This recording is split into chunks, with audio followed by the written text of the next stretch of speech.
మెదక్ జిల్లా రామాయంపేట మండలంలోని రైస్ మిల్లులో జిల్లా టాస్క్ ఫోర్స్ విజిలెన్స్ అధికారులు తనిఖీలు చేపట్టారు. జిల్లా కలెక్టర్ ఆదేశాల మేరకు విజిలెన్స్ టాస్క్ ఫోర్స్ బృందం సాయిగీత రైస్ మిల్లో రికార్డులు తనిఖీలు చేశారు. మిల్లు గోదాంలోని నిల్వలను పరిశీలించారు. ప్రభుత్వం సరఫరా చేసిన ధాన్యం నిల్వలు పరిశీలించారు. మిల్లులను పూర్తి స్థాయిలో పరిశీలించి అధికారులకు నివేదిక సమర్పిస్తామని విజిలెన్స్ అధికారులు తెలిపారు.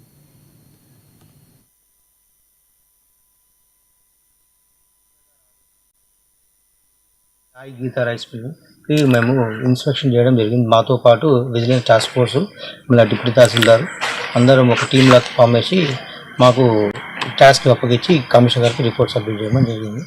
దాని మూలంగా మేము ఈరోజు ఇక్కడ మిల్కి వచ్చి గోడౌన్స్ ప్లస్ మిల్ తనిఖీ చేసి ఇలా ఒడ్లు అన్ని లెక్కగా చూసుకొని కమిషనర్ గారికి రేపు అట్లా రిపోర్ట్ సబ్మిట్ చేయడం. జిల్లా సాయి గీతా రైస్ మిల్కి ఒక హెడ్ ఆఫీస్కి వెళ్ళి టీం ఫామ్ చేసి పంపించడం జరిగింది. నేను సంగారెడ్డి డిఎం, మళ్ళీ టాస్క్ ఫోర్స్ ఎస్ఐ గారు, డిప్యూటీ తహసీల్దార్ గారు, మా టీఏతో సహా ఈ రైస్ మిల్ ఇన్స్పెక్షన్ చేసి రిపోర్ట్ సబ్మిట్ చేయడం చేసి రిపోర్ట్ ఇవ్వమని జరిగింది. దాని మూలంగా రిపోర్ట్ రేపు ఇవ్వడం జరుగుతుంది. అంతా తనిఖీ లెక్కలన్నీ రెడీ చేసుకొని